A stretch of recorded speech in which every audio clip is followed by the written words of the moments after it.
Hello and welcome back to my Fantasia toy box. I'm Professor Toybox. This, of course, is Sorcerer's Apprentice Mickey, and it's time for our next episode of Toy Box Tutorials. We've been away from this toy box for a while, as we were looking at the different cameras and learning how to use them, but now we're ready to continue working on the interior of the Magician's Castle. And so far, just to get you caught up and remind you where we are, when Mickey enters the interior of the castle, he has to lower this drawbridge by shooting a target in each of these alcoves. And once he does that, he can descend the stairs to this courtyard, where he's going to encounter a bunch of brooms that are transporting water from the cistern over here to the well over here. And he's got a locked gate blocking his path, so Mickey has to battle the brooms and then free Grumpy from the safety dome over here. And Grumpy will help him get the pump working, which will lower the water and allow Mickey to use the tunnel that goes underneath the well, under the wall. And looks like I got a little bug there. That guy's not marching around that path. I'll have to look at that. Anyway, when he gets to this courtyard, we have a series of color pressure plates that Mickey has to set correctly in order to open up the barrier to the house, the main house of the castle. And to get that combination, he comes over here and uses this rail slide maze to travel to 5 different islands and push a button on each island that will change the color of one of these color changing blocks. And that will give him the correct combination to the color pressure plate puzzle.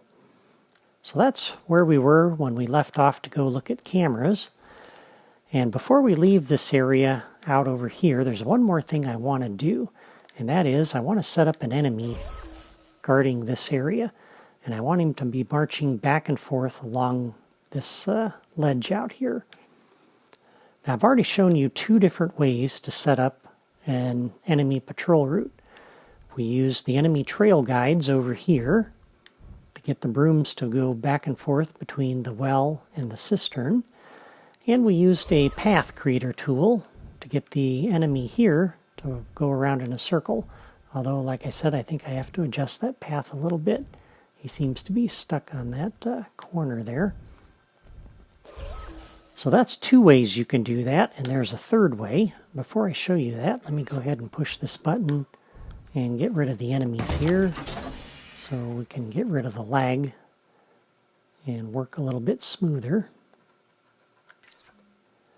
So there's a 3rd way to do a patrol route, and that is to use the Marching Orders toy. And you'll find that toy underneath the Creativitoys drawer. That's our topic for today's lesson.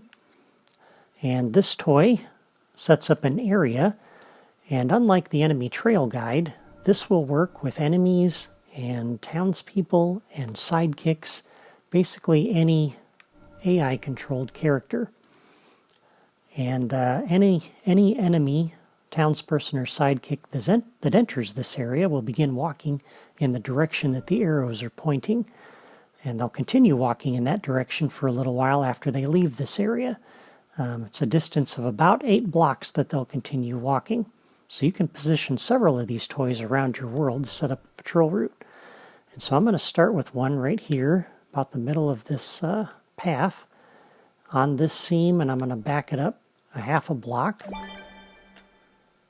which puts the end of it right here, about 1 block in to this 3 block wide piece. And the arrows will send him an enemy walking in that direction. And then we'll set up another one down here, with the arrows facing the other way, like that. And so when an enemy walks in here, he'll begin walking this way. When he hits this trigger area, he'll turn around and walk the other way. So that's the plan. And before we look at the marching orders, let's get an enemy in here to demonstrate it with. So I'm going to put down a locator right here inside this area. And I want to set it with that little blue dot facing the direction he's going to be walking, which is that way. And then we'll hook up a couple of buttons that we can use to generate and remove the enemies. And then, of course, we're going to need the enemy wave generator. And I'll put that out here on the corner. So let's go ahead and configure the enemy wave generator, and we'll connect this up to that locator with a new locator connection.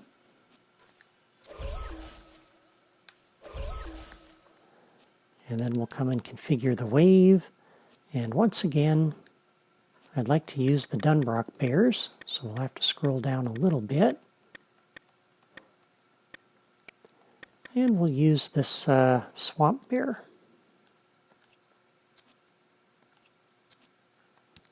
And under the properties, initially I'll just set the generation delay to 0. And then we'll hook this button up to generate the wave, so a new logic connection when the button is pressed. Generate the wave. We'll use this button to remove him. And that button will defeat the wave. And ideally, we're not going to be using the buttons to generate the enemy. What I really want to have happen is to use this trigger area over here. So on the trigger area, we'll do a new logic connection when entered by player any. We'll come over to the enemy wave generator and generate the wave. So there we are. Now, on the marching orders, if we open the logic menu, you'll notice there are no properties, and we have 2 trigger signals under new logic connection. This will broadcast a signal when a friend or enemy enters the area or when they exit the area, and you can use those to hook up to other toys. And if we were to come up here to one of these buttons and do a new logic connection when pressed, and try to connect the button to this toy, you'll notice it doesn't highlight. So there are no behaviors that you can direct this toy to do. I'll go ahead and cancel out of that. Whoops, did not want to do that. Drop this here for right now and move this pillar out of the way.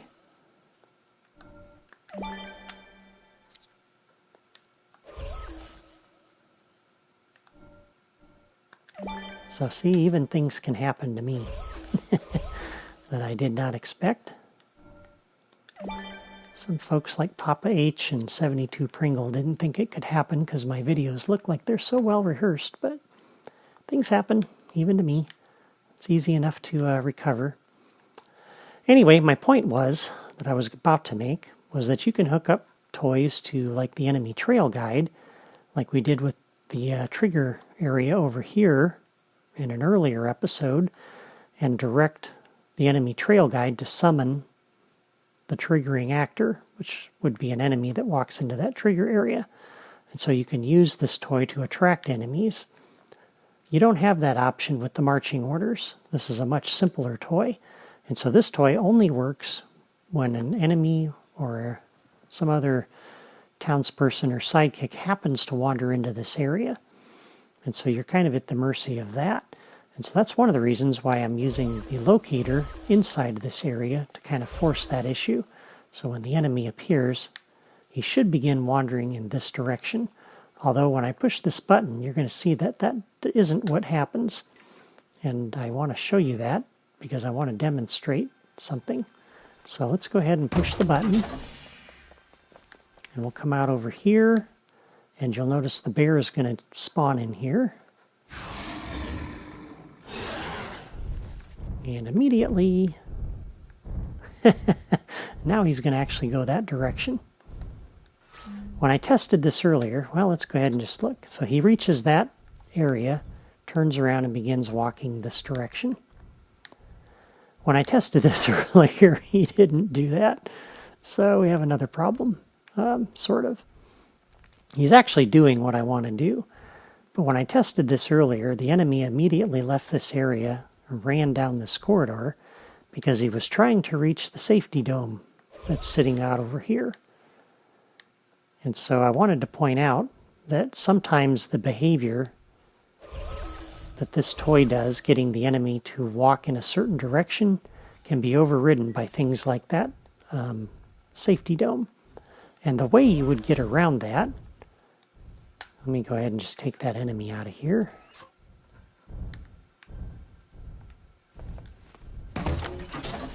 The way you would get around that, of course, is to assign that enemy to the same team as the safety dome.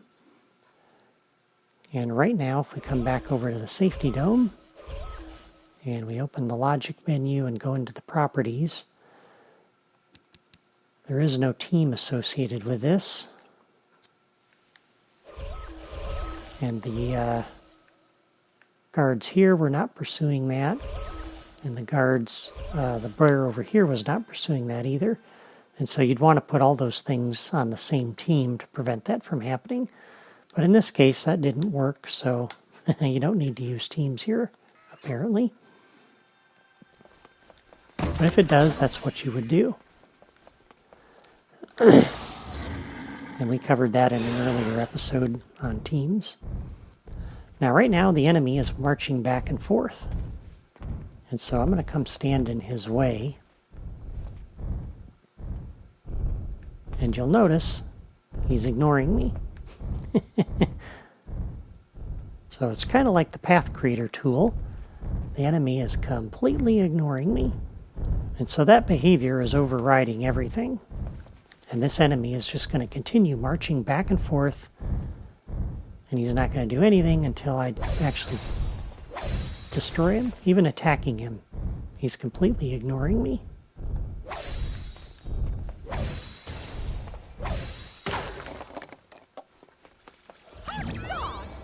Hey, level up.